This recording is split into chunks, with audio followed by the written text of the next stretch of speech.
Bueno, primero que todo, daros las buenas tardes a todos desde el Colegio de Médicos de Alicante. Para mí, como vicepresidente, es un orgullo estar en esta mesa de presentación de esta tercera conferencia de los ciclos, en este caso ya el sexto ciclo, que tenemos en colaboración el Distrito Colegio de Médicos de Alicante y la Real Academia de la Medicina de la Comunidad Valenciana. Es un convenio que, como comentamos, ya son seis ediciones, intentando plasmar las realidades concretas y las necesidades de formación que nos unen a ambas entidades e intentar mejorar la comunicación con los médicos. Tratamos temas doctrinales y clínicos relevantes y las aportaciones suelen ser de académicos de la Real Academia o de instituciones relacionadas con la universidad, siempre pues ponentes de alto prestigio, alto nivel, con largas trayectorias y experiencias muy contrastadas. ¿Esto que nos permite? Pues permite, pues, sobre todo, pues es una lástima que la gente joven que está empezando no vea la oportunidad de tener de primera mano de estos expertos estas conferencias, pero bueno, también tanto a los que llevamos unos cuantos años más, incluso a los académicos, pues tener información de primera mano de grandes expertos y encima el plus de poderles preguntar al acabar, poder interactuar con ellos. En este caso, pues tenemos al doctor José Tuéis Hernández, que va a realizar una conferencia sobre la reticencia vacunal, intentando renovar la confianza y gestionar los riesgos. Es un tema muy de actualidad. Sin ir más lejos, la semana pasada estuvimos aquí presentando un libro sobre pandemias, vacunas, y creo que va a ser muy interesante. Y para presentar tanto el ponente como la conferencia, tenemos el honor de tener a la doctora Ballester, que es la vicepresidenta de la Real Academia de Medicina y que nos va a decir un poquito, continuar la presentación. Y nada, bienvenidos a todos, tanto a los de la sala como a la gente que está conectada online, y esta es vuestra casa. Muchas gracias. Bienvenidos también a todos, las personas que están aquí de forma presencial y todos los que nos están viendo.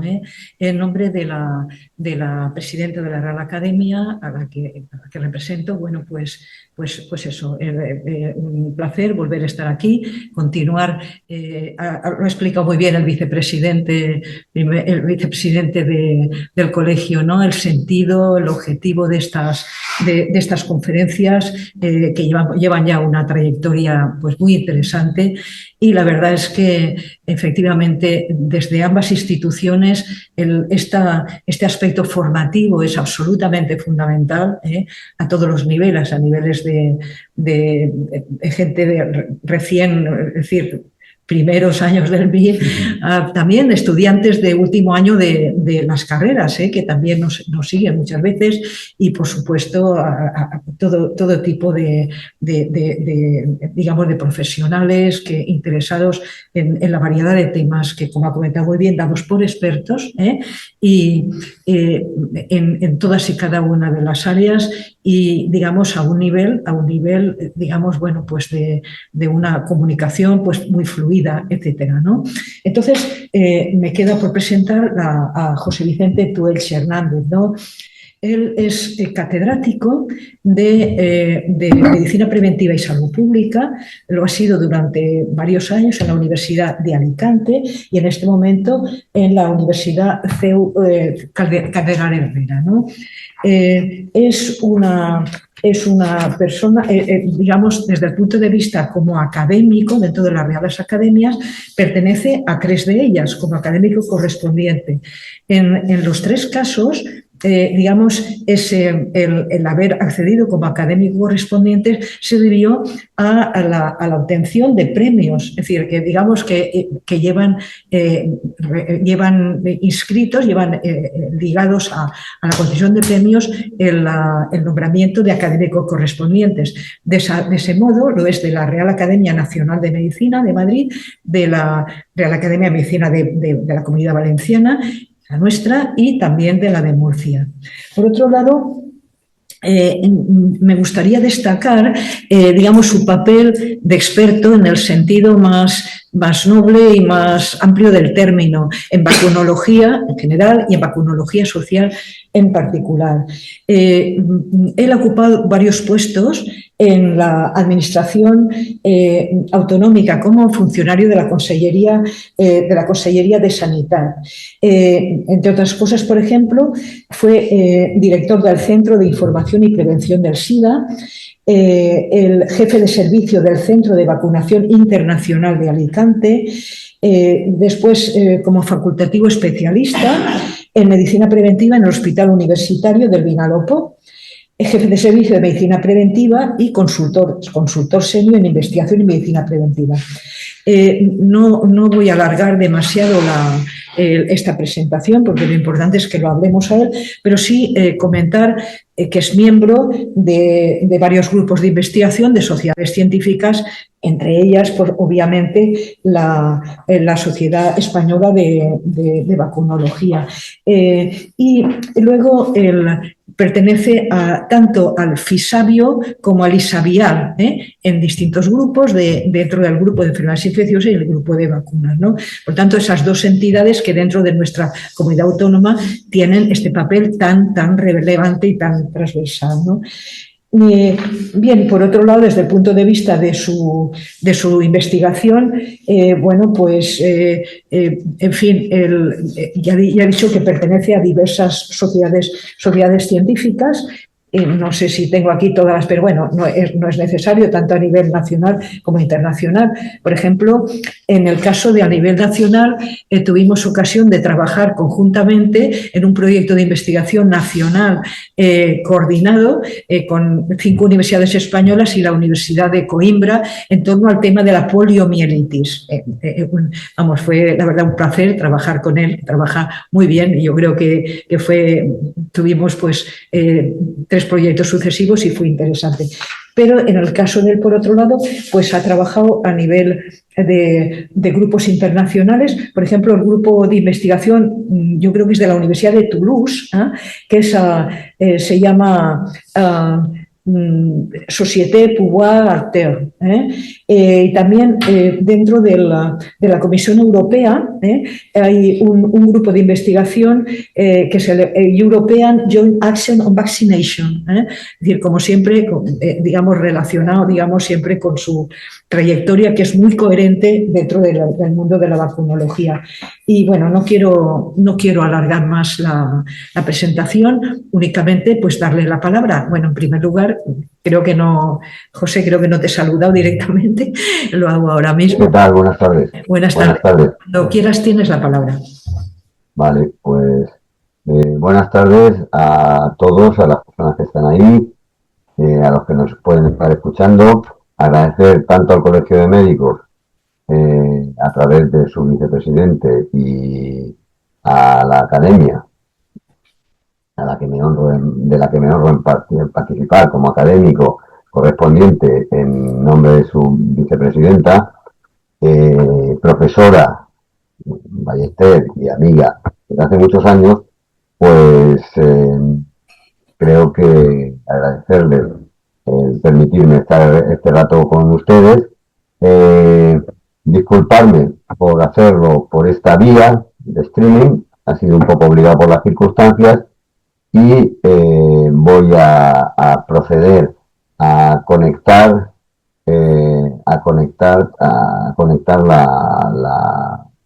la presentación, a compartir la presentación con ustedes.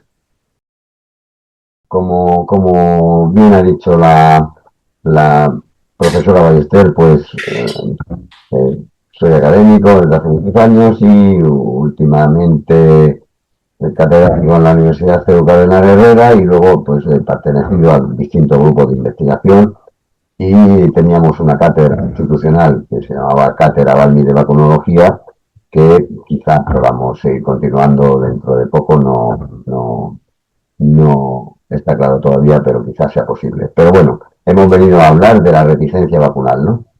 Y la reticencia vacunal, empezaré diciendo que no es algo nuevo, que lleva muchos años gestándose, es algo muy, muy antiguo, y que no es ni un ellos contra nosotros, quien lo ve así no sabe de lo que está hablando, ni una guerra entre ciencias y creencias.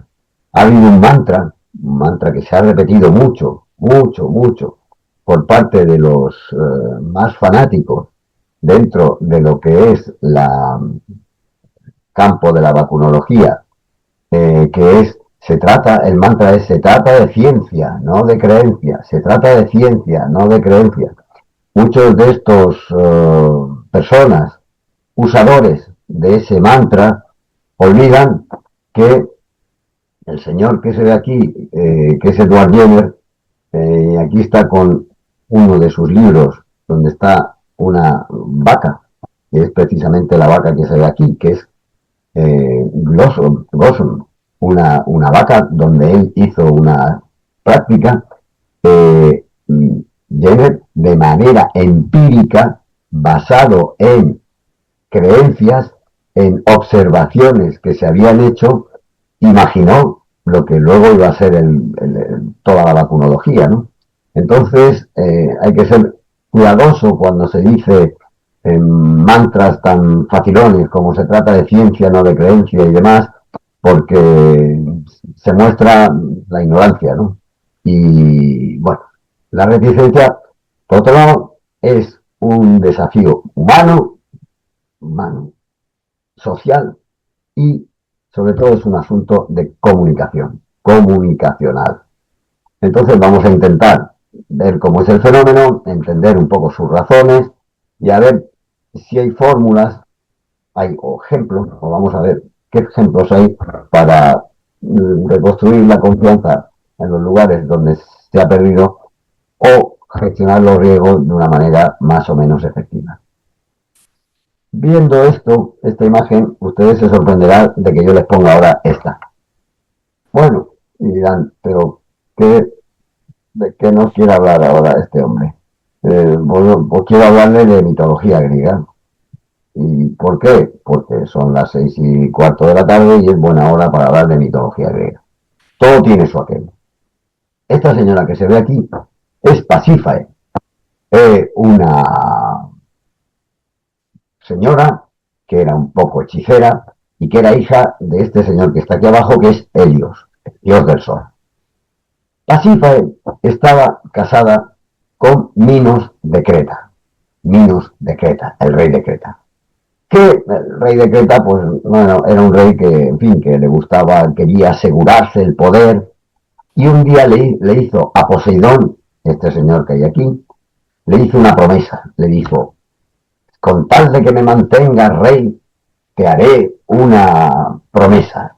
A la primera, el primer animal que me mandes, Poseidón era el rey de los mares, a través del mar, lo sacrificaré en tu honor y así me garantizo el ser rey.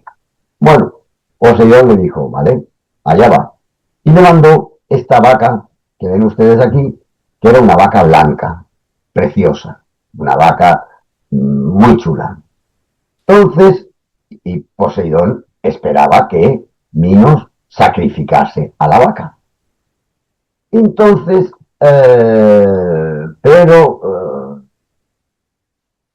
bueno, más que vaca era toro, pero bueno, toro blanco, precioso. Pero Minos no lo hizo así. Le encantó aquel toro blanco tan chulo y dijo, voy a sacrificarle otro. Cogió otro toro que había por ahí y lo sacrificó. Entonces Poseidón se enfadó mucho con Minos, se enfadó y se tomó venganza. ¿Y cómo se tomó venganza? Pues no se la tomó sobre el propio Minos, sino sobre su mujer Pasífae, que estaba allí la pobre, tenía dotes de hechicera, pero estaba allí la pobre tan tranquila, aquí la vemos. De tal forma que lo que hizo Poseidón fue hacer que Pasífae se enamorara del toro blanco, se enamorara locamente del toro blanco, hasta el punto de querer ser poseída por él. Entonces le encargó a Dédalo, que es este señor, que era una especie de arquitecto, constructor que había en Creta, que le hiciera una vaca, aquí la ven ustedes, haciendo una vaca, de tal forma que Pasífae se introdujo dentro de la vaca y fue montada por el toro. Oh, oh, oh, esto es, bueno, esto son cosas de la mitología griega. Y entonces, ¿qué pasó? Pues vean ustedes, que nació un pobre ser mitad hombre, mitad toro, que era el Minotauro. El Minotauro, que enseguida fue, la madre lo quería, como todas las madres quieren, pero claro, Minotauro era rebelde, era agresivo, y entonces construyeron el famoso laberinto, el laberinto del Minotauro, y allí metieron al Minotauro. De tal forma que además el laberinto era un sitio donde entraba la gente pero no salía, porque entre otras cosas eran devorados por el propio Minotauro, ¿no? Entonces allí estaba el pobre, bueno, digo pobre, el Minotauro allí solo dentro de su laberinto. De vez en cuando, una vez al año, pues le mandaban sacrificios, jóvenes allí que los sacrificaban para tenerlo tranquilo, hasta que un día Teseo, este señor que ven aquí, ayudado por el hilo de Ariadna le dejó un hilo y entonces él entró al laberinto dejando el famoso hilo de Ariadna, entró en el laberinto, encontró al Minotauro y lo mató. Y entonces se acabó el Minotauro, se acabó el laberinto y se acabó esta historia hasta el momento, hasta ese momento.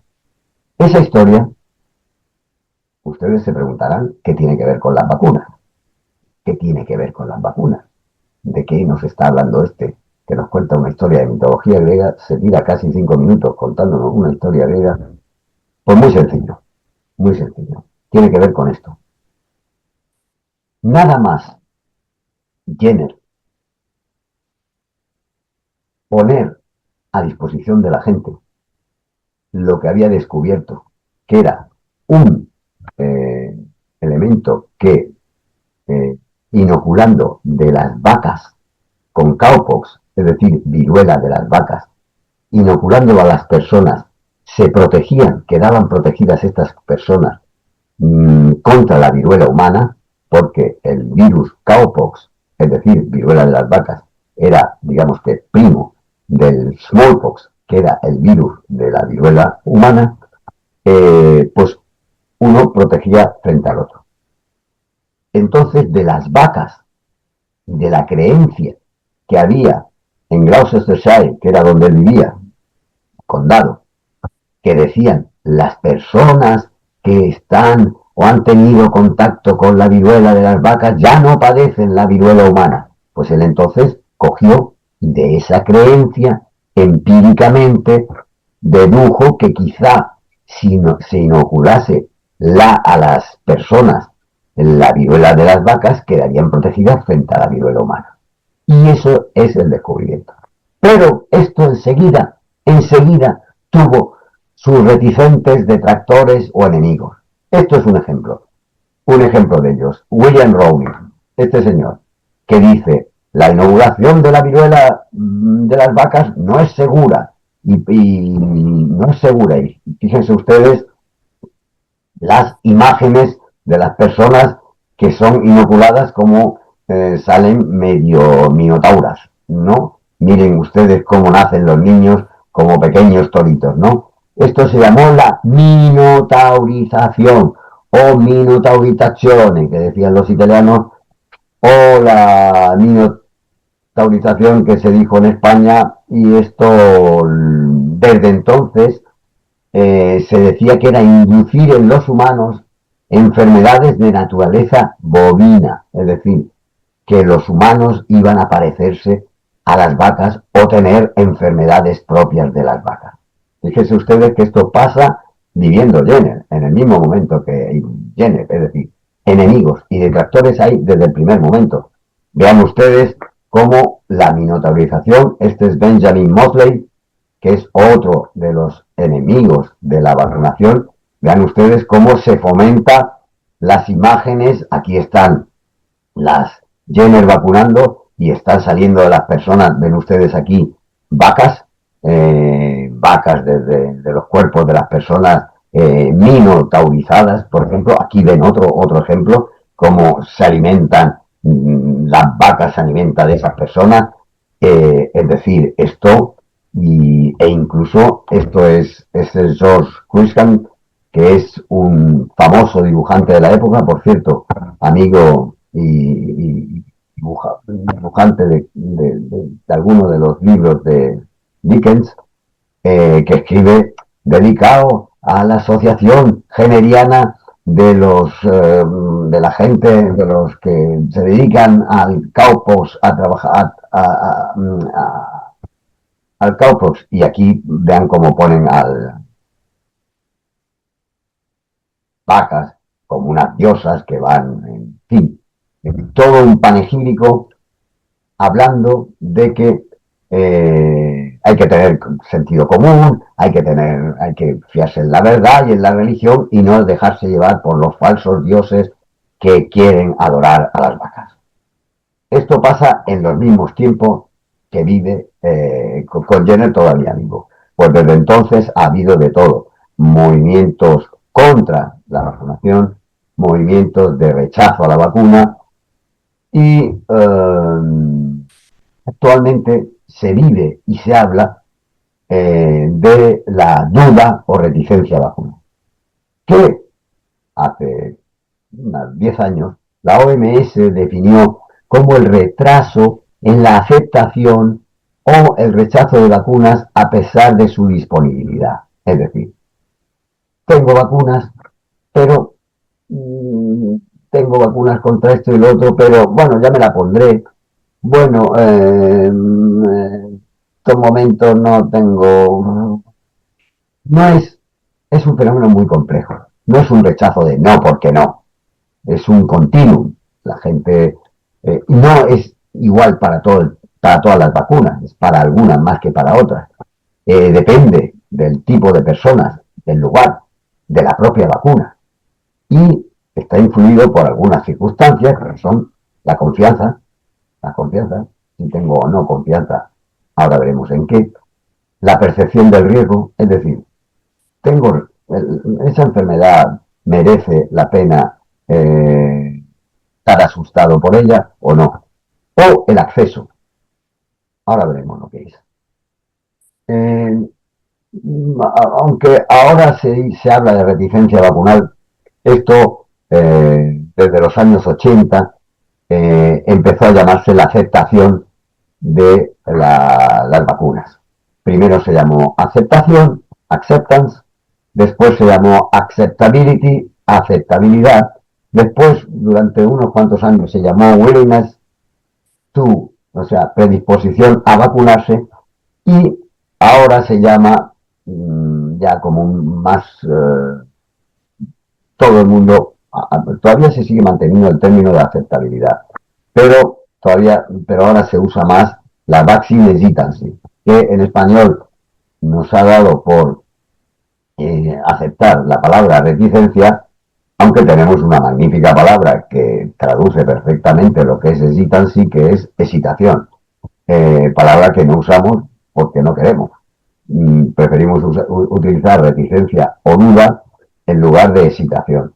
En francés, por ejemplo, la palabra hésiter, que es dudar, se utiliza mucho. En España yo no he oído utilizar a la gente la palabra hesitación. Pero esto, ya digo que esta evolución viene de lejos. Miren ustedes, en el año 86 un seminario en París, al que tuve la suerte de asistir, ya había asistido el año anterior y me había formado con ellos, pero tuve la suerte de asistir en el año 86 a un seminario sobre la aceptabilidad de las vacunas del niño, ¿no? Y se definía la aceptabilidad como las opiniones y comportamientos de las distintas categorías o grupos de población respecto a las vacunas bien recomendadas o impuestas. Es decir, ¿qué opinaba la gente desde los distintos tipos o estratos sobre las vacunas? Y se decía que la aceptabilidad era una cualidad que hace a las vacunas atractivas, agradables, bienvenidas, deseables.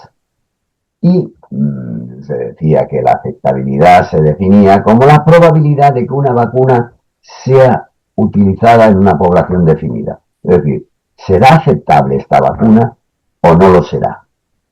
Y se hablaba, ahora también, ahora lo verán ustedes, como respecto a la reticencia vacunal también se habla de esto, a un cálculo de la opción consciente, que es que las personas de pronto hacen un cálculo, cada persona hace el suyo de me interesa esta vacuna, me resulta interesante, agradable, protejo a mis hijos, protejo a mis personas mayores de casa, me protejo a mí mismo, protejo a la comunidad, hace un cálculo y eso es lo que hace aceptable o no una vacuna. Esto se decía, ya digo, en el año 86, es decir, el año que viene hará 40 años.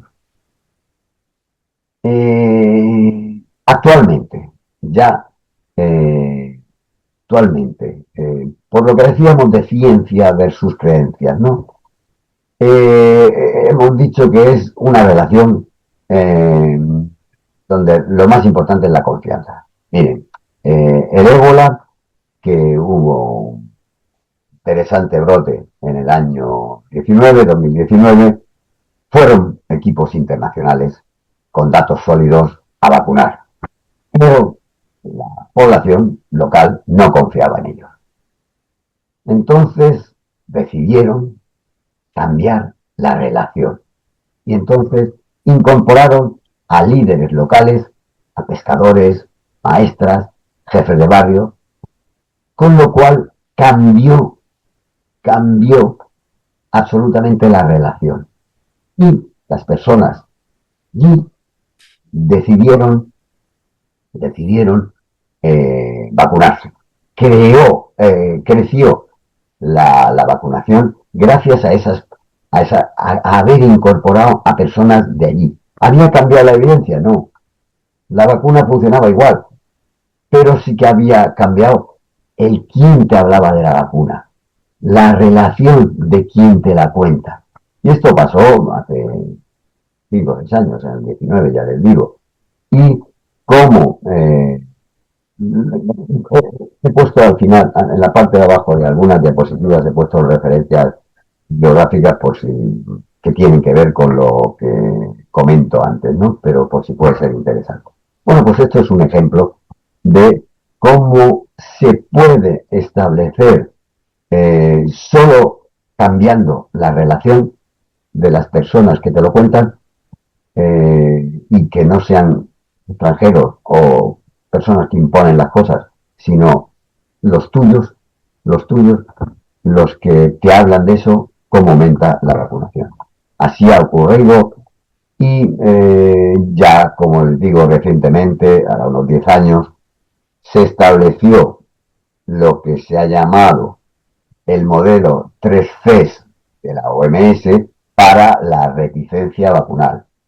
Y esto lo ha establecido, como ven ustedes en la parte de abajo, el grupo de la OMS sobre Vaccine Hesitancy, sobre reticencia vacunal, que dijo que hay 3 elementos, las 3 Cs, las que modelan la reticencia vacunal. La primera es la confianza. ¿Confianza en qué?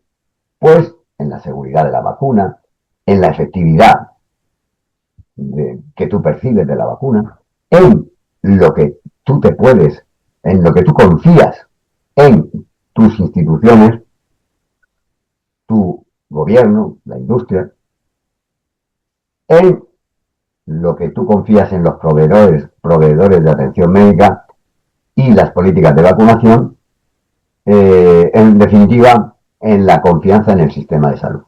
Es decir, por ejemplo, que hace un par de años tuve ocasión de hablar sobre lo que ha ocurrido en Ucrania, lamentablemente con la guerra, y es un país que, como ustedes saben, después de la guerra o a consecuencia de la guerra ha habido la mayor emigración masiva en Europa después de la Segunda Guerra Mundial. Más de 8 millones de personas ucranianas han salido de su país, pero Ucrania, hay por ahí una comunicación que hicimos que la llamé la tormenta perfecta, porque en Ucrania, por ejemplo, la gente no cree en las vacunas. No creen en las vacunas. ¿Por qué? Porque el Estado les ha engañado con las vacunas.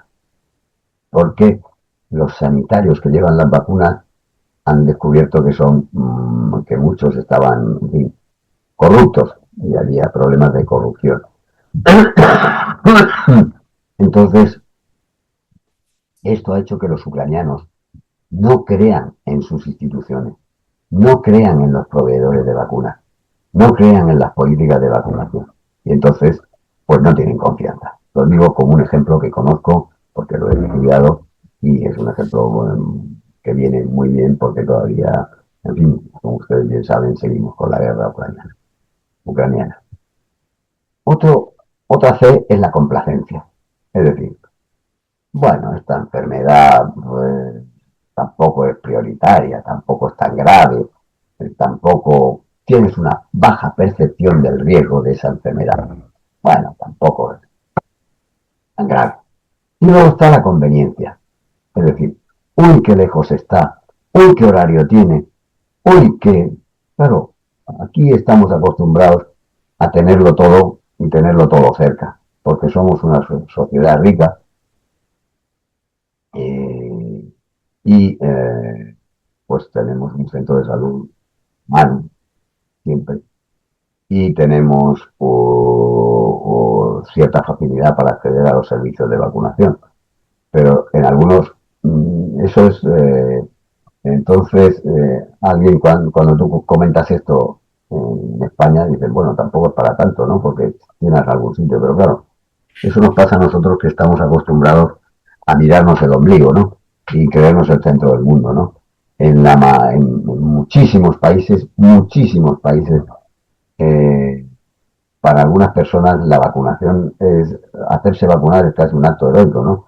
Porque a lo mejor te tienes que desplazar 30 o 40 kilómetros a un centro de salud o a un puesto de vacunación ambulante que viene o no viene, en fin, que la conveniencia o la accesibilidad física no es la misma en España que en otros países. Por tanto, es también un problema. Aquí ven ustedes el diagrama donde se ve confianza, complacencia y conveniencia, y donde en la confianza está lo que he dicho de creencias erróneas o desinformación sobre vacunas, en la complacencia los efectos secundarios, no la voy a padecer, y conveniencia,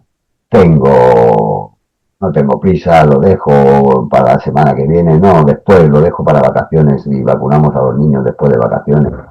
O no entiendo el calendario de vacunación, o habría que hacer mucho más estudios sobre la alfabetización en salud. Nosotros hemos publicado algún artículo sobre alfabetización en vacunas y es demoledor, ¿eh? La gente,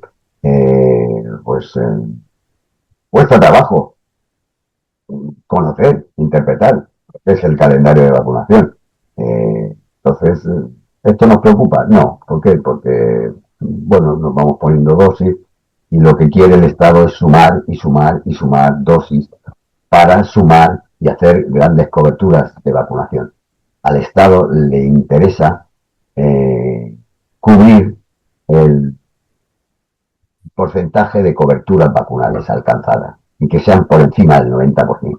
Al Estado le da igual si la gente entiende o no entiende lo que se ha puesto, si entiende o no entiende lo que es una vacuna, si entiende o no entiende para qué se le ha puesto la vacuna, frente a qué enfermedad, qué consecuencias tiene esa enfermedad.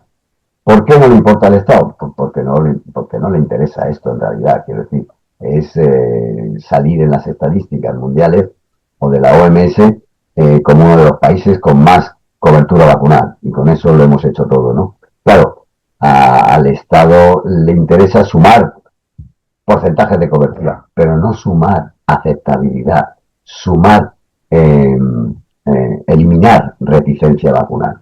Yo preferiría que tuviéramos menos cobertura vacunal, que fuera del 85, pero que todo el mundo lo que hiciera y las vacunas que tiene puestas las tiene porque ha entendido lo que es esa vacuna y para qué sirve esa vacuna. Pero en fin, son opiniones particulares que estoy luego dispuesto a compartir o a discutir con cualquiera de ustedes. Por ejemplo, es que la reticencia vacunal es una cosa de pobres que no entienden, de pobres analfabetos que no entienden lo que son las vacunas. No, miren ustedes, en Alemania, un estudio del Instituto Koch mostró que en distritos de alto nivel educativo las tasas de vacunación eran muy bajas. ¿Por qué? Por desconfianza en las instituciones y preferencias por eso que se llama la salud natural. Hay que pasarlo naturalmente y esto, este artículo es un artículo bastante citado.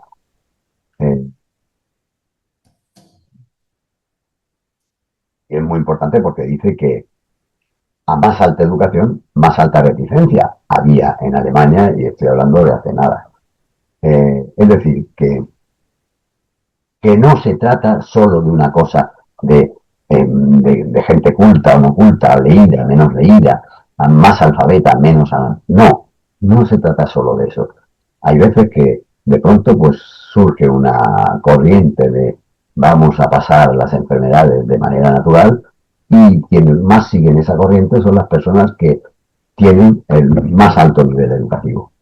Modelo de las 13 que acabo de decir, pues miren, en Francia yo viví, en Francia, por ejemplo, en Francia las vacunas, fíjense, las vacunas contra la hepatitis B en Francia se hacían con suero extraído a pacientes que tenían hepatitis B.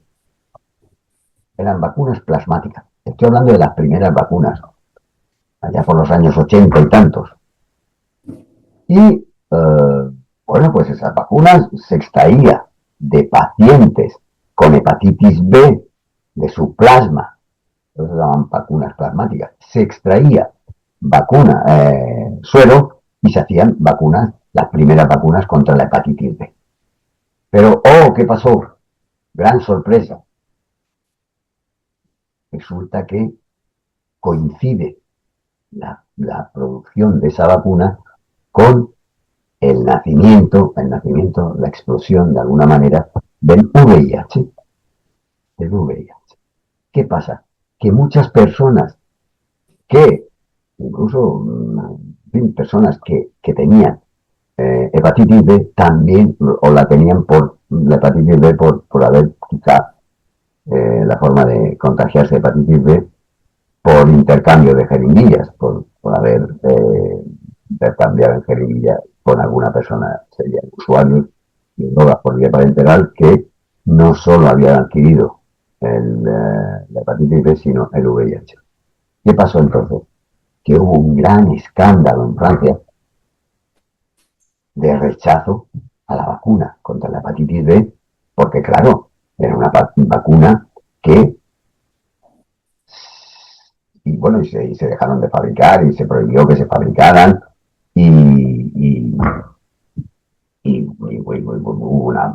un rechazo total de las personas respecto a esa vacuna producido por esa mala prensa, con razón por no haber tenido los suficientes controles. Las vacunas contra hepatitis B, he de decir que ahora no se hacen con plasma de personas, sino se hacen de otra manera, mucho más sintética y son de otro tipo y son seguras, pero aquella huella de desconfianza todavía se percibe. Yo hablo con colegas franceses y siempre miran a la hepatitis B como una vacuna.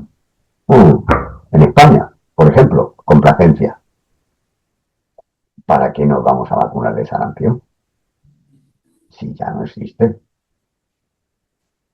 ¿Para qué nos vamos a vacunar de sarampión? Y de pronto, como hace 2 años, por Andalucía aparecieron brotes de sarampión en el que se mezclaron pues si eso ya no existe, con personas que habían importado algún sarampión de fuera de España y entonces pues se producían casos de sarampión. ¿Por qué? Porque los niños no estaban vacunados.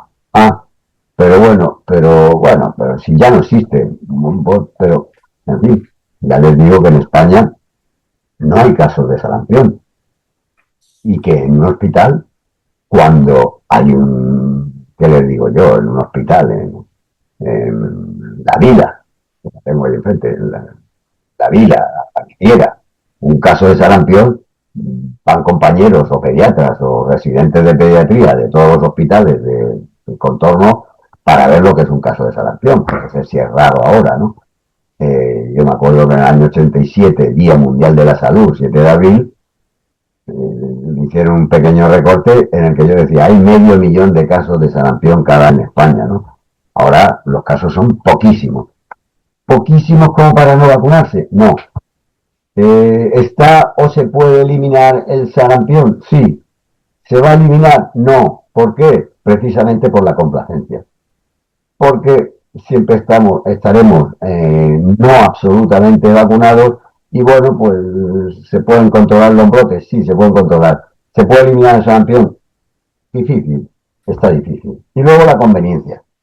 Les he dicho, ahí tienen un ejemplo. Unas zonas rurales de México cambiaron el horario de las clínicas y aumentó brutalmente la vacunación. Es decir, ¿por qué? Porque pusieron el horario de acuerdo con cómo trabajaba la gente en las clínicas. Así de sencillo, ¿no?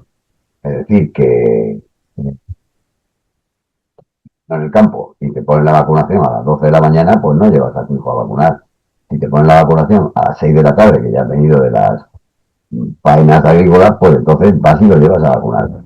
Estos son ejemplos, ¿no? No solo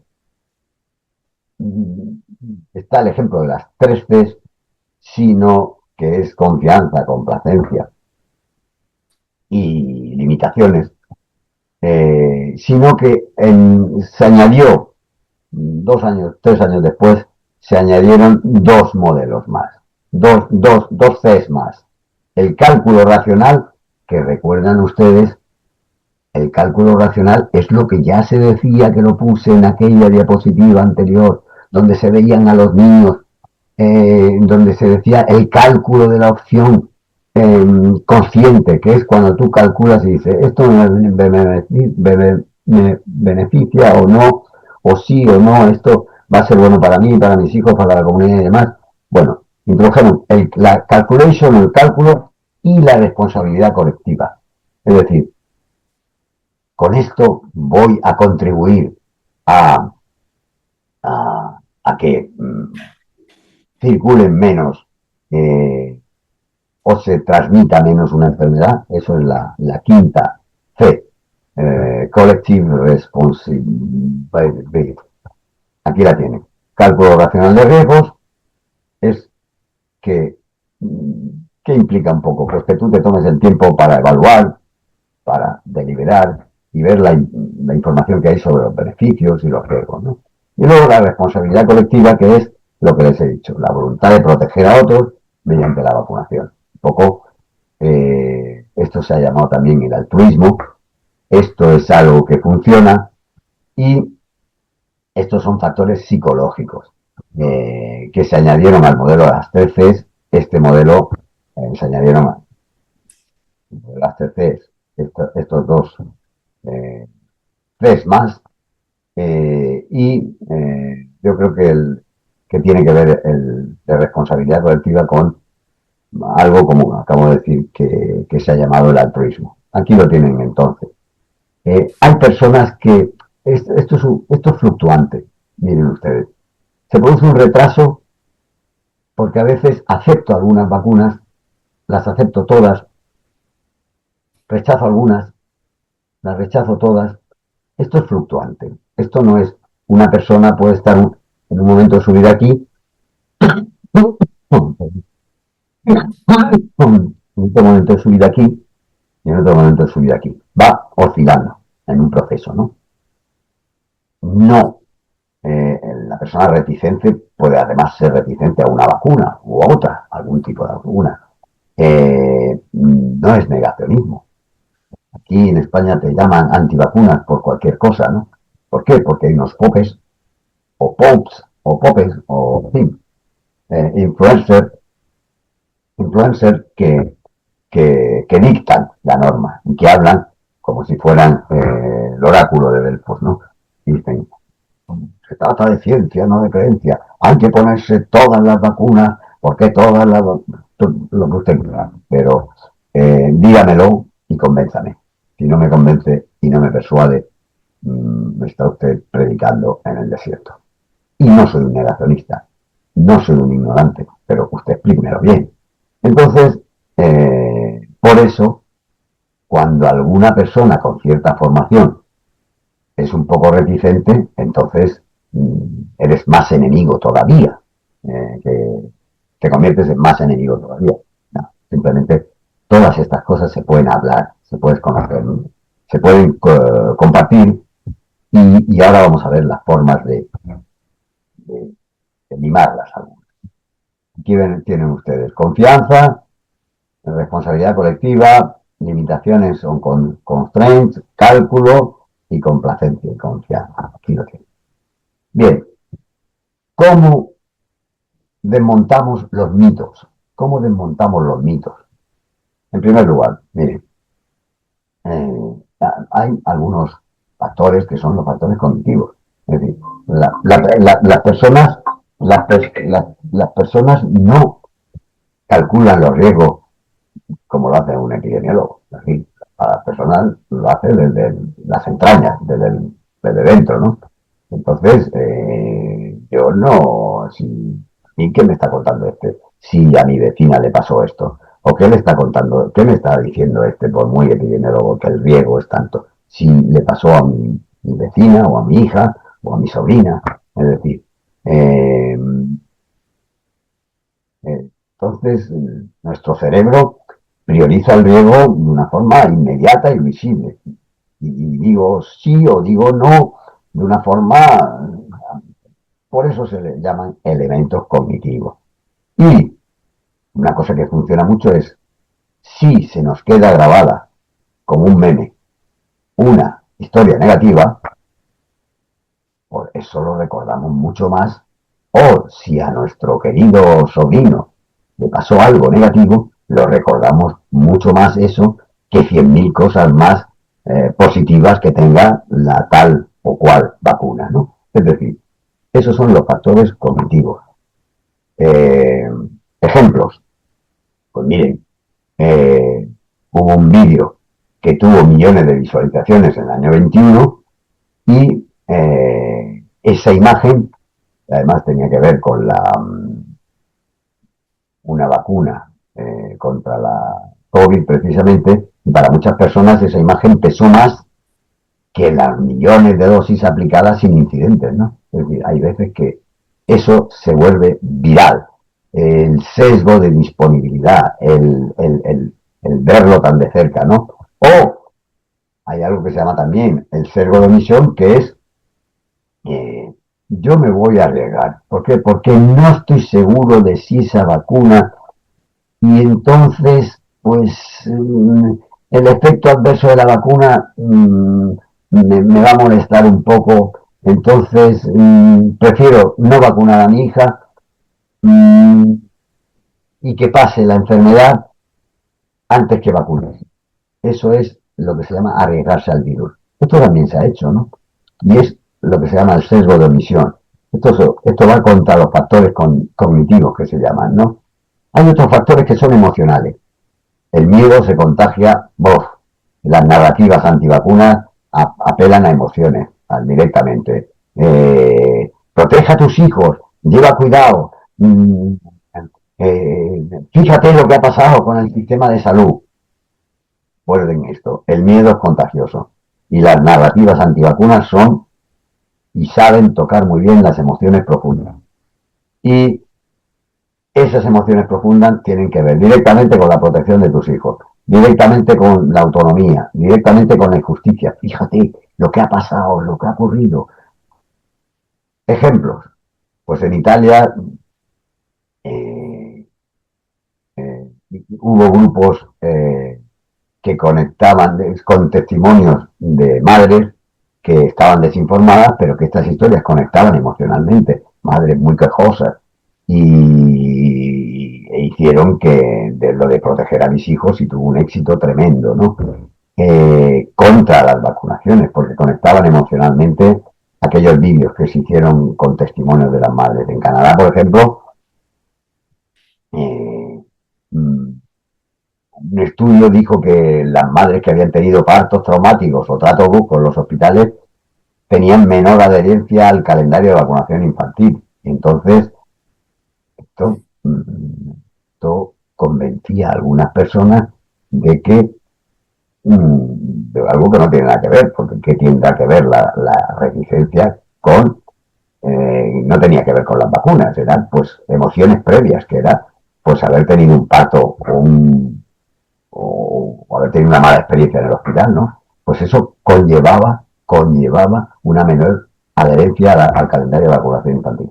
Todos estos son estudios, está basado en estudios que están nombrados abajo, sobre factores emocionales, ¿no? Y luego están los factores sociales o comunitarios.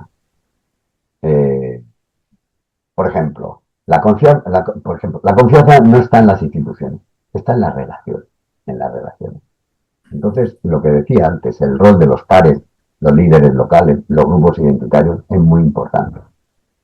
Y hay una gran conexión entre la desconfianza, no me creo lo que dice el ministro o la ministra, y toso, pero no estoy pensando en esta ministra.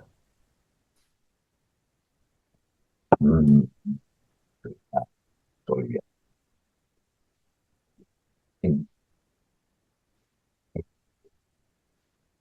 La desconfianza institucional y la reticencia están muy, les conté el ejemplo de Ucrania, antes están íntimamente unidas, ¿no? Entonces, confío más en lo que me dice mi amigo, o un familiar, o un líder de la comunidad, que en lo que me diga ministro o el consejero, lo que sea. Miren ustedes, por ejemplo, durante la pandemia en el Reino Unido, el factor que más predijo la aceptación eran los amigos o los familiares. Es decir, ¿te has puesto la vacuna? ¿Te vas a poner la vacuna? Sí.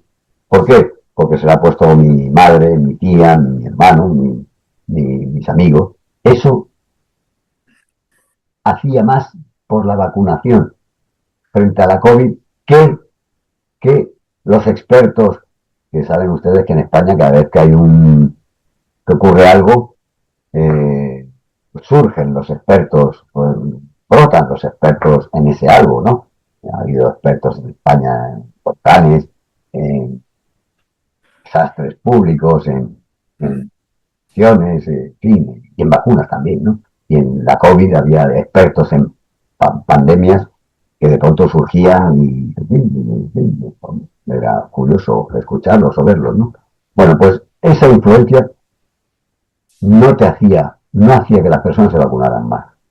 ¿Por qué? Porque hacía que se vacunaran más si te lo decía, si veías a tu amigo o a algún familiar o a algún vecino que se había vacunado y decía, anda, pues mira. Luego, en algunos países o en algunas comunidades donde la influencia de los líderes religiosos es alta, pues eso puede actuar como un factor clave en el éxito, ¿no? En India, por ejemplo, hay comunidades donde los imanes locales avalaban públicamente la vacunación y tuvieron aumentos del 30 o 40% de cobertura. Igual que se pudo producir el caso contrario, que es lo que pasó, ahora lo vamos a ver, en Nigeria. Y luego los factores estructurales, pues ya los hemos comentado un poco, ¿no? Es decir, el acceso, los horarios, la lejanía, la experiencia negativa, Es decir, cuando entendemos que están todas estas capas, empezamos y debemos empezar a intervenir donde realmente importa, ¿no? Factores estructurales, pues aquí lo ven. En Nigeria, que era lo que iba a comentar antes, la mortalidad por sarampión se redujo en cuanto llevaron a equipos móviles a vacunar a las zonas remotas, ¿no? En Chile, la ampliación, ellos llaman vacunatorios a los sitios donde se vacuna.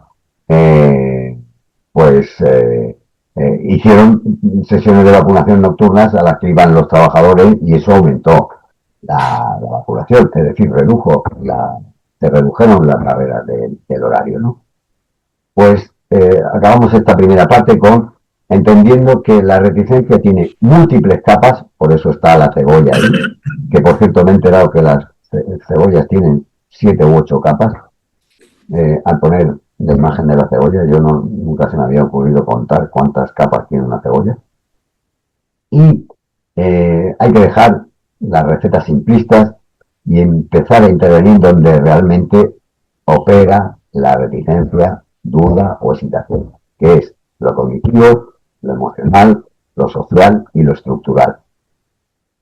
Pero yo quisiera aportarles algo. Voy a intentar no pasarme de hora porque claro, al estar solo delante del ordenador uno pierde el esto y estoy mirando el reloj y voy a ir un poco deprisa para no hacerme largo y porque prefiero comentar con ustedes, ¿no? Muchas veces se habla sobre lo que es un mito y lo que es los mitos y los falsos cosas sobre las vacunas.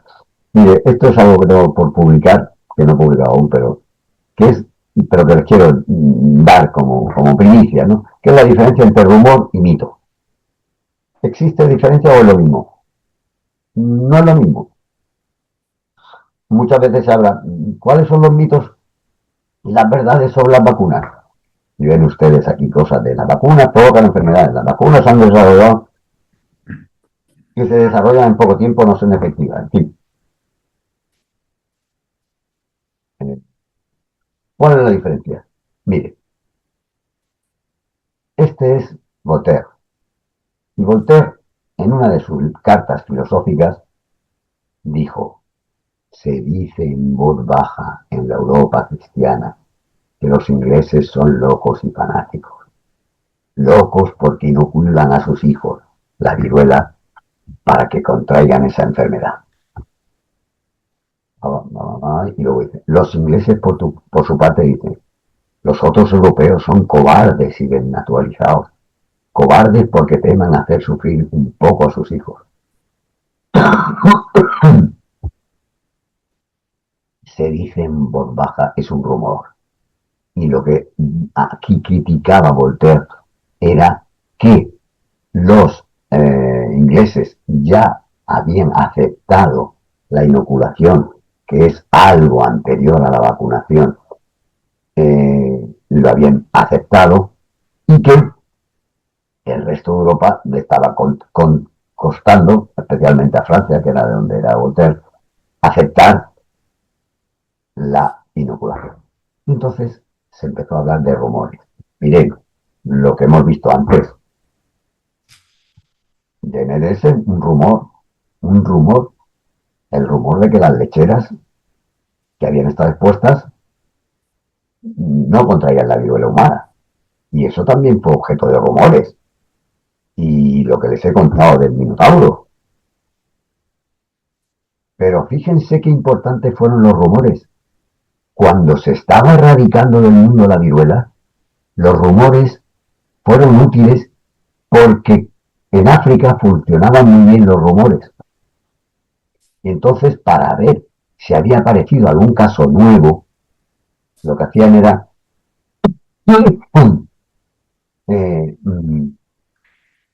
la OMS llevaba a investigar a las personas al sitio donde había surgido ese rumor y decía, si es viruela, no es viruela.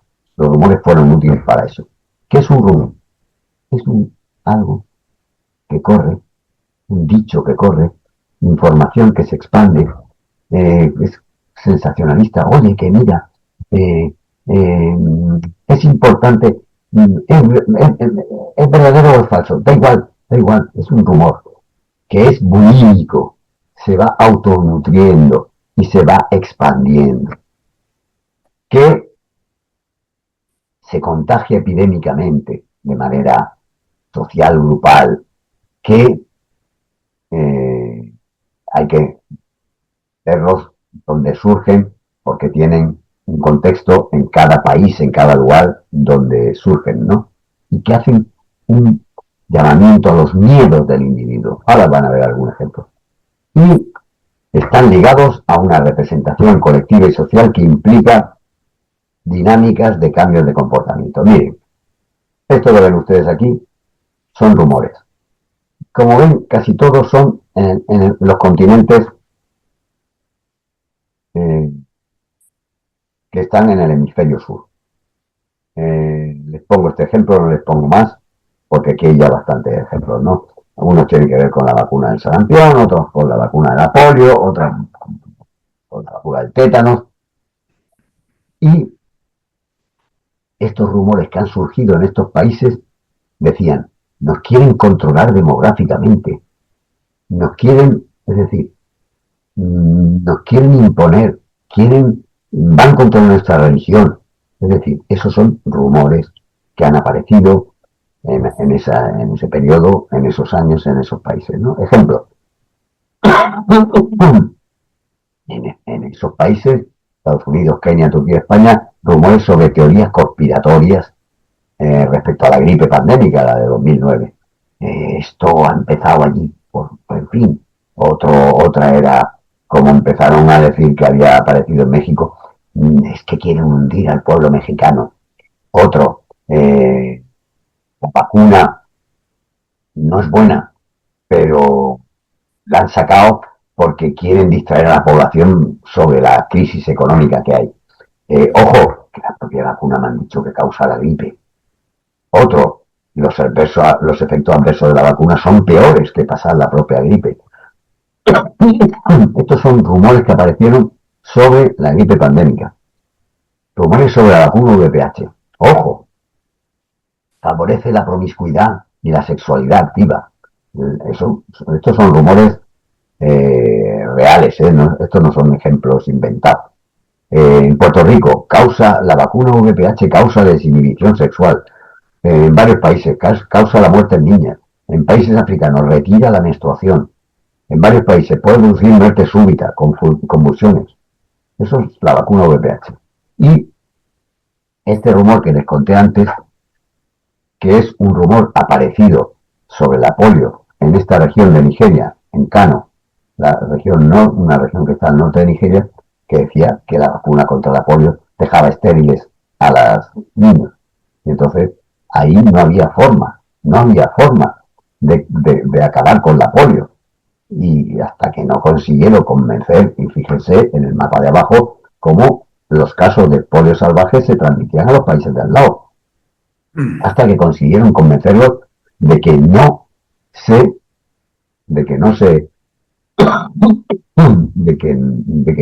se vacunaran, ¿no? Y luego otro rumor que hubo sobre el monkeypox, que era que las vacunas que estaba poniendo el ejército en una epidemia de monkeypox que hubo hace 7 años, y tuvo que salir hasta el presidente, sultán, diciendo que, queriendo asegurar a los padres, esto era por Nigeria y demás, que las vacunas eran buenas y que los militares que estaban poniendo las vacunas no se querían cargar a la gente, ¿no? Es decir, esto son rumores que tienen estas características. La información no es veraz, se difunde ampliamente, tiene una fuente incierta, se propaga de manera informal, se transmite boca a boca, proporciona información. Ha pasado una cosa y esto expresan y gratifican las necesidades emocionales de un colectivo. todas las mujeres van a quedarse, no van a poder ser madres, van a quedarse estériles. No hay prueba científica y origina resistencias. Y de pronto un día, esos rumores que estáis instalados, ¡bum!, desaparecen.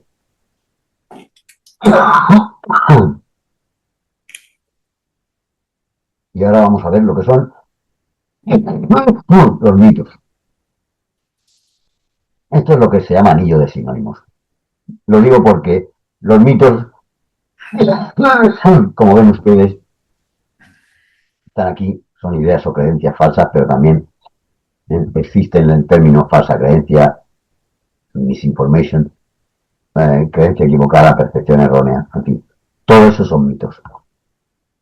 ¿Ha habido mitos famosos? Sí. Miren, en el año 91 hubo un programa de televisión importante que luego surgió un libro que dijo que la P de la DTP, es decir, la difteria pertussis, que es la tosferina, producía muerte súbita del lactante. Eso hay un programa de televisión, un libro, que lo ven ustedes aquí, A Shoot in the Dark, y esto fue un mito que estuvo muchos años, que es la vacuna contra la tosferina produce muerte súbita del lactante. Otro mito famoso es que estas vacunas tenían mercurio y que ese mercurio producía autismo. Y hubo 2 informes que lo avalaban. Aquí lo ven ustedes. Efecto autismo. Esto los padres lo agrandaron y lo expandieron. Otro, el de los franceses. Los franceses nunca acabaron con el mito de la hepatitis B. Ya les digo que la vacuna de la hepatitis B en Francia está muy mal vista. Ha habido casos y ha habido mucha polémica en Francia porque se ha dicho que la hepatitis B produce esclerosis en placas. Y bueno, es otro mito, pero que en Francia está muy afianzado, ¿no? Y luego, el mito más sonado dentro de lo que son los efectos adversos de las vacunas es el de la vacuna contra el sarampión, rubeola, parotiditis, causa autismo. Y esto se basa en el célebre artículo que ven ustedes aquí, retractado, de Wakefield, que decía que producía autismo esa vacuna, ¿no? Bien, entonces, ¿qué es un mito frente a lo que decíamos antes que era un rumor? Miren, mito es una creencia errónea de un supuesto efecto indeseable de una vacuna que genera ansiedad y que hace organizarse a la población y que tiene, al contrario que el rumor, un origen conocido y rastreable, en apariencia científico, y que se amplía por Internet, y que se conoce dónde ha nacido, ya ven ustedes los programas, los libros, los artículos científicos, es decir, es rastreable y tiene visos de realidad. Ese es el mito frente a lo que son rumores. Esto que ya digo que lo quiero publicar es la diferencia entre rumor y mito. No es lo mismo, no es lo mismo intentar ir contra los rumores que intentar ir contra los mitos. Además, unos se dan en un hemisferio y otro en otro. Además, unos los generan miedo y otros generan ansiedad. Y además, unos se proyectan a través de los medios de comunicación o de Internet y otros mediante el boca a boca, ¿no? Bien, entramos en la última fase. Yo creo que me estoy pasando, ahora llevo una hora. Voy a intentar ser breve. Hay que reconstruir, esforzar la voz y estar un poco acatarrado. Me van a perdonar ustedes que de vez en cuando lleva un poquito porque se me seca la garganta y por eso toso. Entonces, la confianza se construye, no se impone. Es decir, hay que ser transparente, transparente, hay que contar los procesos, hay que contar, fortalecer la credibilidad. Mm, miren, podemos tener la mejor evidencia del mundo, pero si la persona que, que nos lo dice no es confiable, esa evidencia no sirve para nada. Es decir, no porque uno se autoimponga el yo sé, soy el que sabe, yo soy el que en el desierto dice que tenéis que creer. No. Así, imponiendo las cosas, es mal camino. Miren, en Finlandia, con la COVID, tuvieron un gran éxito porque daban todo en tiempo real, cosa que no se hizo en España, por ejemplo. Y incluían las incertidumbres. No sabemos lo que va a pasar. Podríais ponerlo de esta vacuna, no sabemos lo que va a pasar, pero funcionó. Japón. Japón quitaron la vacuna VPH, explicaron por qué. Y luego la volvieron a poner y explicaron por qué. Bueno, pues han vuelto a recuperar la confianza. Escuchar. Escuchar es más efectivo que explicar. ¿Por qué? Porque vamos a hablar de lo que te está preocupando. Anda, cuéntamelo, cuéntamelo. Pues Reino Unido, cuando médicos entrenados, que habían entrenado en entrevistas motivadoras, consiguieron que los padres aumentaran la aceptación de las vacunas, los padres más dudosos, más reticentes, aumentó la vacunación. Miren, segmentar. Claro, tú puedes coger a la gente, a los que están a los que son muy escépticos, a los que son opositores duros, a los que son dandibooks, blanditos. Yo creo que, bueno, pues la estrategia frente a cada uno de ellos ha de ser diferente. Por ejemplo, en los Países Bajos, eh, allí clasifican a la audiencia en esos tres niveles: indeciso, escéptico moderado y opositores estructurales. Y con esa segmentación y con mensajes distintos a cada uno de esos grupos, redujeron ese ruido del antivacunismo duro y consiguieron reducir el antivacunismo gracias a segmentar la segmentación de las audiencias. Luego, la vacuna no te entra por la aguja, esto es un dicho, entra por la confianza en la persona que la ofrece. Es decir, los profesionales de salud son portavoces muy prioritarios. Tienes que creer en ellos, ¿no? Entonces, hay veces que la labor del médico o del enfermero que explica la vacuna es muy importante, ¿no? No hay que hacerlo como un acto mecánico de, a ver, pasa el niño, pum, pum, ¿tiene fiebre? No, pues pum, pum, ¿pero qué le ha puesto? Pues lo que le tocaba con la edad. Esto lo he visto hacer yo mucho. No, eso no es el acto vacunal. Un elemento que hay que hacer, que es importante, es saber que la confianza es un puente, pero que necesita una carretera, que es la gestión del riesgo. Con esto está acabando. Por ejemplo, quien comunique importa tanto como lo que se comunica. Es que mi enfermera me lo ha recomendado. Es decir, cuando se implica un profesional de la salud, la probabilidad de que te vacunes es muy importante. Esto se ha visto en Estados Unidos o en Senegal. Da igual, donde lo veas. Cuando se implican es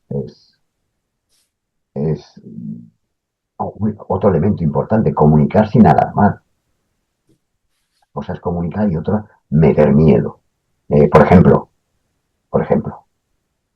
recordarán ustedes que muchos profesores que fueron vacunados cuando la COVID con AstraZeneca,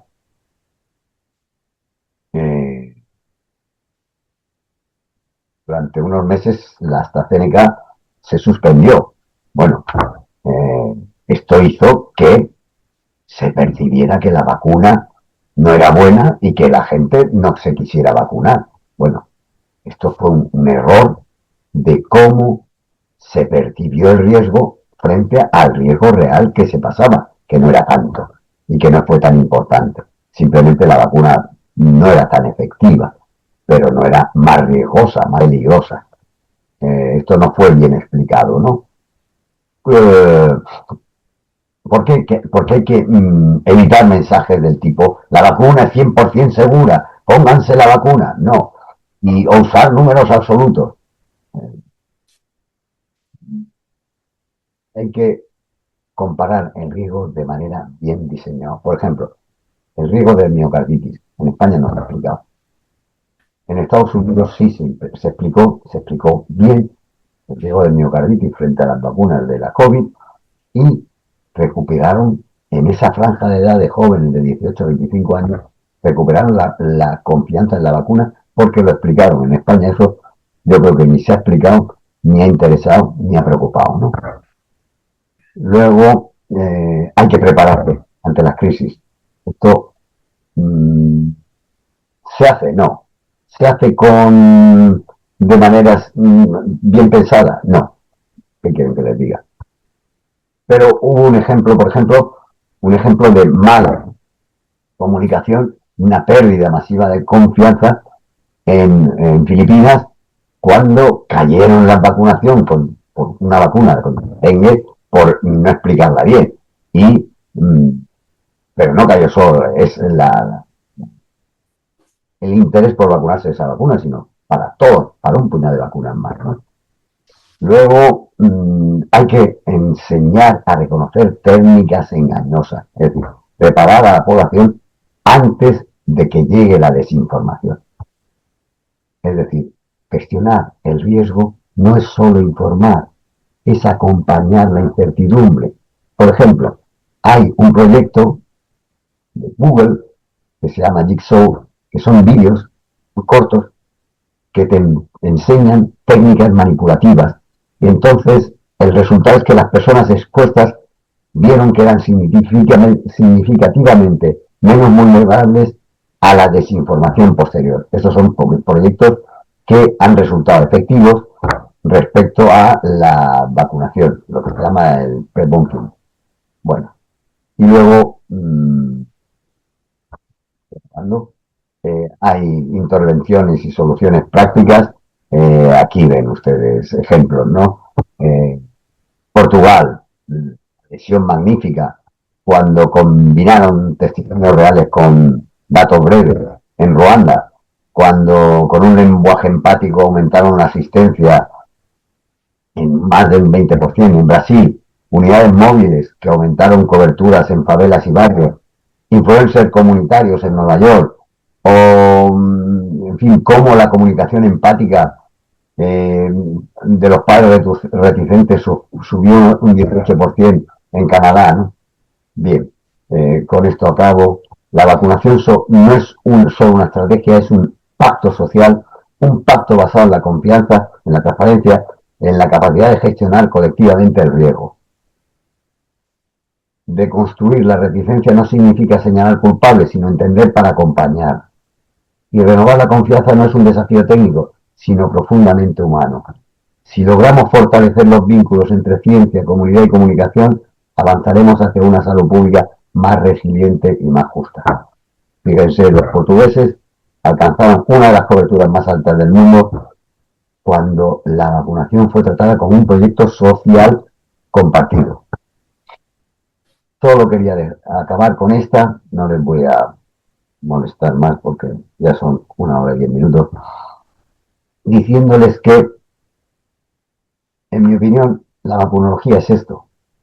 Hay una vacunología básica, son esas personas que están en los laboratorios buscando nuevas vacunas, intentando el RNA, en fin, que hay otra parte de vacunología que es la vacunología clínica, que es la vacunología que se ve en los centros de salud, la gente que en las consellerías, los que hacen los calendarios de vacunación, los que se preocupan de la cadena del frío, de la farmacovigilancia, que es lo que llamamos vacunología clínica. Y hay una vacunología social, que es la que estudia la aceptabilidad, los grupos vulnerables, la historia de las vacunas, las desigualdades, la influencia de los medios de comunicación. Entonces nos centramos a veces en pedirle a los de la vacunología básica que nos traigan nuevas vacunas para nosotros aplicarlas, ver su efectividad, ver su seguridad y implantarlas en la gente. Y se nos olvida lo que es la vacunología social y cómo cada vacuna en cada país y en cada contexto, que no en todos igual, pero hay que explicarla y hay que explicarla de manera diferente según el país, según el grupo social y, en fin, todo lo que les he contado. Me callo porque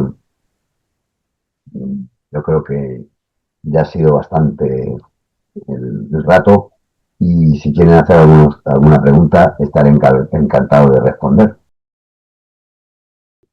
Lo primero, muchísimas gracias por esta exposición súper interesante y el esfuerzo de realizarla con la tos y con la enfermedad. Vamos a pasar, ¿no?, a un turno de preguntas. Y sí.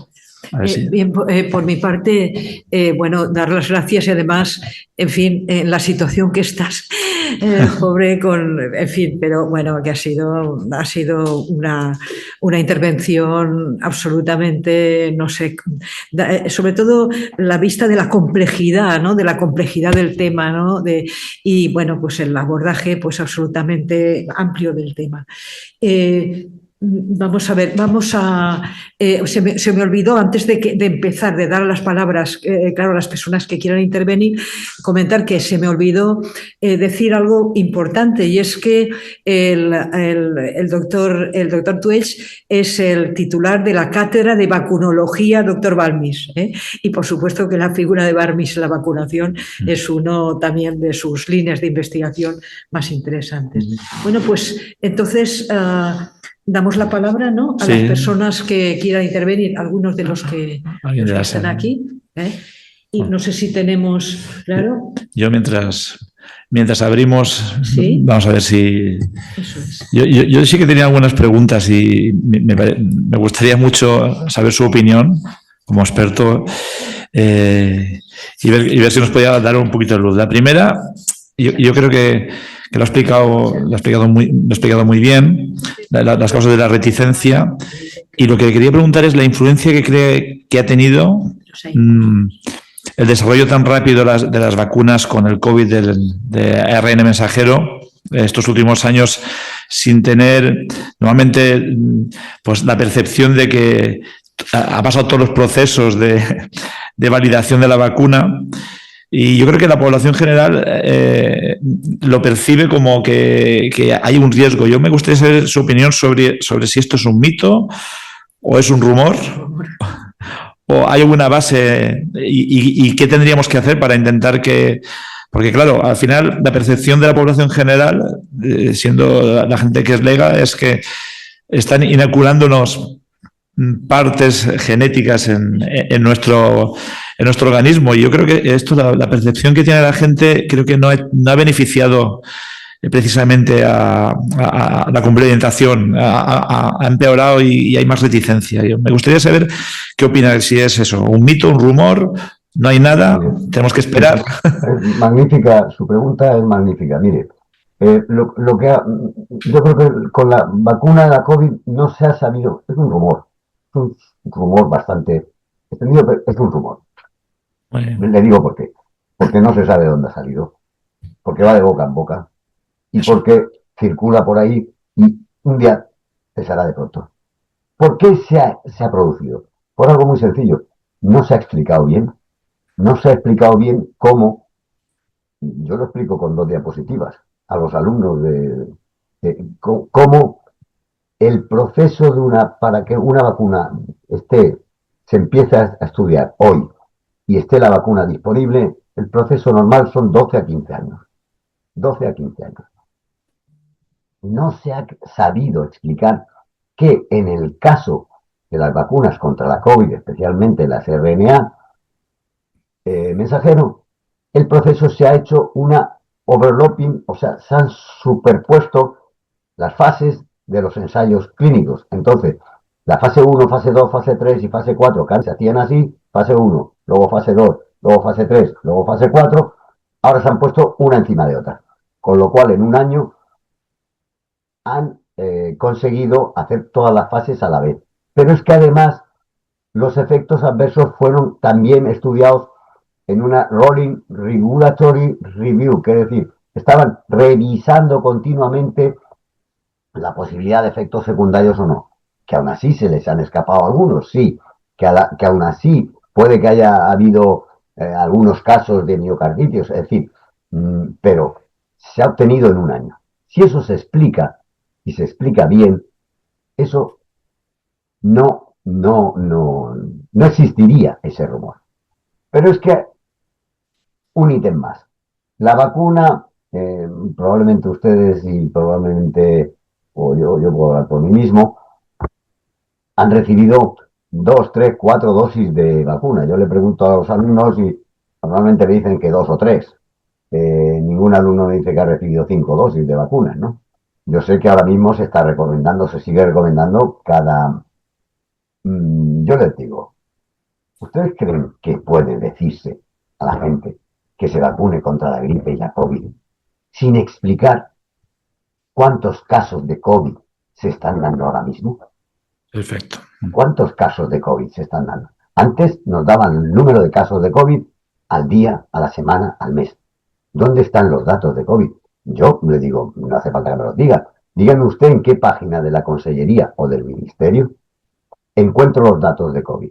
Ah, pues sí. Oye, pues mira, hay mucho COVID. Me la pongo. Y entonces, ¿qué te hace pensar? Hombre, si uno es mal pensado, voy a hacer el malo, mal pensado. Dice, vamos a ver, ¿por qué Europa, la Unión Europea, esto lo he dicho en un congreso internacional en Viena hace 2 años, me quedé tan pancho, y lo digo aquí porque estoy entre compañeros y me quedo tan pancho también. Vamos a ver, la Unión Europea ha comprado dosis de vacunas contra la COVID para 7 generaciones de europeos. Es decir, ha comprado a la industria dosis de vacunas. Todos los ministerios de todos los países europeos han comprado vacunas. Claro, ¿qué hacen con esas vacunas? Si hay COVID, no las deberíamos de poner, pero que nos lo expliquen, nos digan cuántos casos de COVID hay. Si no hay COVID, ¿para qué no la ponemos? Entonces, voy a decir una maldad sin que se me tome como una maldad. Nadie dice que la presidenta, la señora Ursula von der Leyen, tiene marido. Se lo digo yo, tiene marido y 7 hijos. Casualmente el marido es CEO de casualmente una compañía que produce vacunas. Entonces, todo se queda en casa. Es que esa era una de las preguntas que tenía, que también que los grandes grupos farmacéuticos, que cómo la percepción de interés económico, cómo había influido también en la reticencia. Pues eso influye. ¿Por qué? Porque la gente dice, claro, las personas que van un poco más lejos y miran, nos quieren poner una vacuna porque no la quieren tirar, pues no me la pongo. Pero se los pondría, pues explíquelo a la gente. Pónganse la vacuna porque hay muchos casos, porque es muy grave, pero no me cuente usted que hay una variable nueva o una variante nueva, que si ya nos aprendimos que estaba la Omicron, ahora no me explique una variante nueva. ¿Por qué? Porque en fin, las personas, bueno, explíqueme usted el genoma si quiere y los variantes, pero den una explicación. No se dan explicaciones. Claro. Y ojo, usted me ha hecho una pregunta y se refería a Europa, España, Europa. ¿A quién le han importado cuando en España llevábamos 3 o 4 dosis de vacuna cada uno puesto a finales del 21? En África todavía no habían llegado las primeras dosis de vacuna. Que no nos importan. ¿Por qué? Porque en fin, son africanitos, están más robustos. En fin, la equidad, la equidad ha fallado en la vacuna contra la COVID estrepitosamente. ¿Esto crea reticentes? Sí. Crea gente escéptica, gente que no percibe el peligro y no se le cuentan las cosas. Mire usted, las cosas, sí que estoy harto de decirlo, hay que contar las cosas de manera persuasiva y sin quedarse y guardarse y contar los pros y los contras de las cosas y los cuenta y la gente lo entiende perfectamente. Me callo para que me puedan hacer más preguntas si quieren. Pero gracias por la pregunta, me ha gustado mucho. Tenía ganas de decir lo de la von der Leyen. Muchas gracias por la contestación, por supuesto. Sí, vamos, por mi parte, bueno, yo tenía eso, la segunda pregunta, pero bueno, ya se ha sido perfectamente contestada, ¿no? Claro, ahí yo lo que estoy pensando es, digamos, bueno, digamos desde el punto de vista de cómo lo has expuesto, y lo has puesto muy bien, tanto las causas, todas las variables, como luego cómo debería ser la respuesta. En la realidad, digamos, aquí y ahora, esa escucha frente digamos, a una imposición. O sea, hay que claro, en la realidad de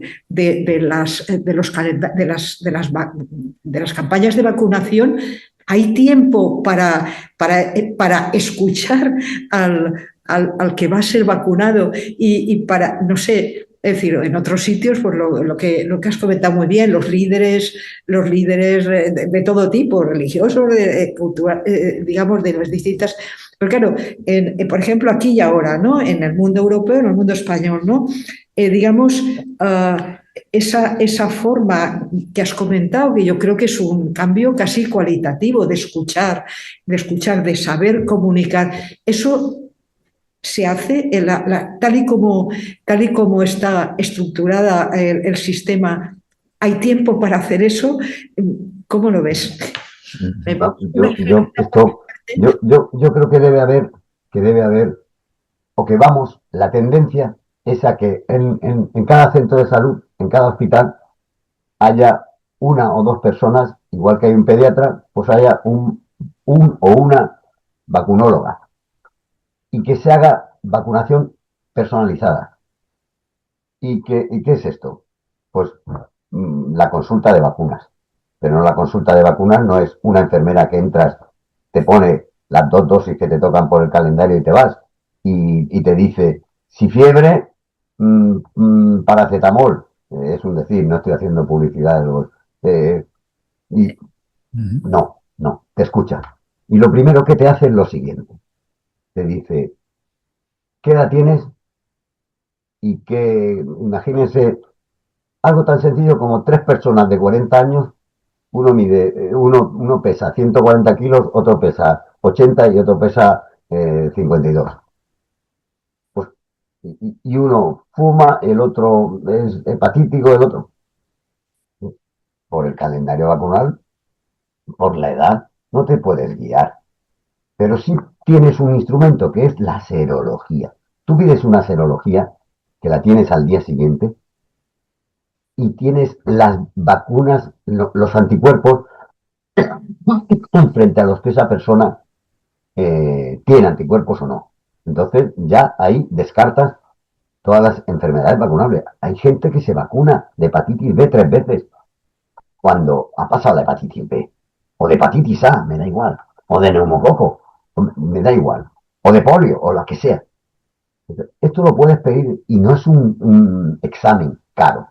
Entonces tienes la primera pista, que es qué necesita el paciente. Segundo, ¿qué hace con su vida el paciente? ¿Fuma? ¿Bebe? comen muchas lentejas. No estoy diciendo que las lentejas sean malas y sean una contraindicación para alguna vacuna, pero cada paciente va a necesitar. Recuerdo, estando una vez en la consulta de vacunas, que entró un señor con 75 años, 1,80, moreno, bien puesto, moreno de sol, vamos, bien puesto, y que me dijo, vengo a vacunarme contra la gripe. Y le dije yo, pues, ¿y usted qué hace a lo largo del día? Dice, yo me levanto por las mañanas a las 7 y me hago 10 kilómetros corriendo. Vuelvo y me hago 6 kilómetros en bicicleta. Y luego, después de comer, voy a nadar. No me acuerdo si iba a comer. Bueno, a nadar. Y digo, ¿usted fuma? No. ¿Padece algo? No. Y le dije, váyase usted y siga con la vida que está haciendo, que lo mejor que puede hacer es lo que está haciendo. Sin embargo, con la misma...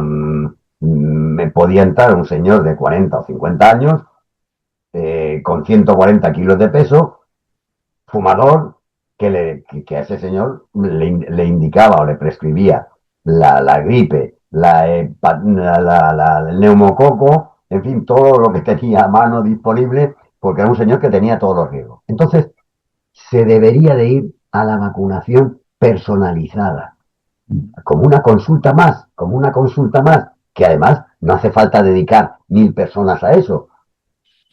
Con una por el centro de salud, uno que reciba una formación y que me da igual, pero que sea, cuya característica tiene que ser, una, le interesa el tema, le gusta, dos, es empático, y me da igual que sea médico que enfermera, es empático.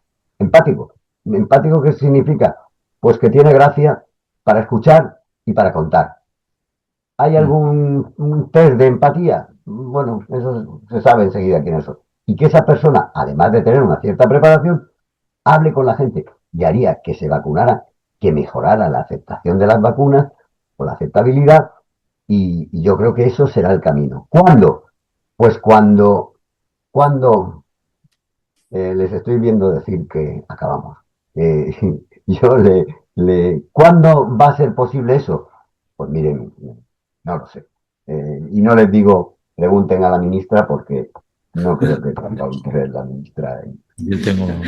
Bueno, no hay ninguna en el chat, ¿no? Sí, no tenemos preguntas, solo felicitaciones, Sí. que bueno, naturalmente nos unimos a ellas. Ya con la hora que estamos ya tenemos que ir cerrando el tema. Muchísimas gracias por el interés, por el esfuerzo. Muchas gracias. Y por parte de la Academia, pues bueno, pues Sí, muchísimas gracias a todas las personas que han estado pendientes de eso. Y muchísimas gracias. Muchas gracias. José. Bueno, muchas gracias. Eso, gracias a todos por acudir y conectarse, y a la Real Academia por seguir colaborando con nosotros, que es muy enriquecedor. No es mi especialidad, pero es muy interesante y hay que seguir aprendiendo todos, que somos médicos. Sí, y la atención primaria. Sí. El estatuto. Pues nada, pues muchísimas gracias, que te mejores de todo. Estos más que nada tos, y cuando esfuerzo un poco y hablo mucho, pues toso más, pero... Muchas gracias a todos. Gracias a todos. Noches. Hasta luego, buena tarde, buenas noches. Buenas tardes, noches. Chao, chao.